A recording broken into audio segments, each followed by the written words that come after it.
এই মুহূর্তের সবথেকে বড় খবর, রাষ্ট্রপতি ইস্যুতে এবার রাজ্যের বিরুদ্ধে কড়া পদক্ষেপ কেন্দ্র সরকারের।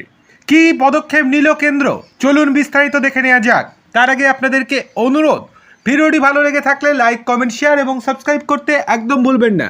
চলে আসি বিস্তারিত খবরে।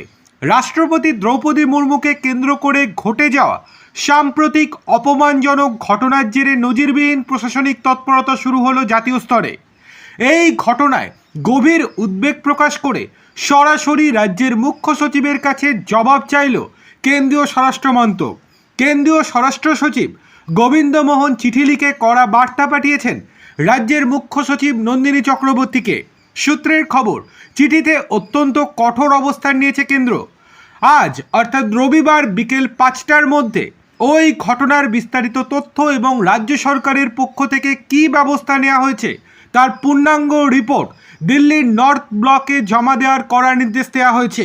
এই প্রসঙ্গে সরাসরি প্রধানমন্ত্রী নরেন্দ্র মোদী সোশ্যাল মিডিয়ায় ক্ষোভ প্রকাশ করেছিলেন।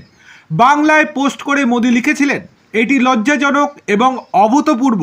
গণতন্ত্র এবং জনজাতি সম্প্রদায়ের ক্ষমতায়নে বিশ্বাসী মানুষজন সকলেই মর্মাহত। জনজাতি সম্প্রদায় থেকে উঠে আসা রাষ্ট্রপতি মহোদয়ের প্রকাশিত বেদনা এবং উদ্বেগ ভারতের মানুষের মনে গভীর দুঃখের সঞ্চার করেছে। রাজ্যে এসে অসম্মানিত হয়েছেন রাষ্ট্রপতি। এই অভিযোগ তুলে প্রধানমন্ত্রী লেখেন, পশ্চিমবঙ্গের তৃণমূল কংগ্রেস সরকার সত্যিই সমস্ত সীমা লঙ্ঘন করেছে। রাষ্ট্রপতির প্রতি এই অসম্মানের জন্য তাদের প্রশাসনই দায়ী। এটিও অত্যন্ত দুর্ভাগ্যজনক যে সাঁওতাল সংস্কৃতির মতো গুরুত্বপূর্ণ একটি বিষয়কে পশ্চিমবঙ্গ সরকার এত হালকাভাবে দেখছে। তিনি আরও উল্লেখ করেন, রাষ্ট্রপতির পদ রাজনীতির ঊর্ধ্বে এবং এই পদের গরিমা সর্বদা রক্ষা করা উচিত। আশা করা যায় পশ্চিমবঙ্গ সরকার এবং তৃণমূল কংগ্রেসের শুভ বুদ্ধি উদয় হবে। রাষ্ট্রপতি বিতর্কে পোস্ট করেছেন কেন্দ্রীয় স্বরাষ্ট্রমন্ত্রী অমিত শাহ।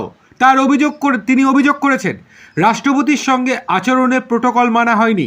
এতে দেশের সর্বোচ্চ সাংবিধানিক পদটির মর্যাদা ক্ষুণ্ণ হয়েছে।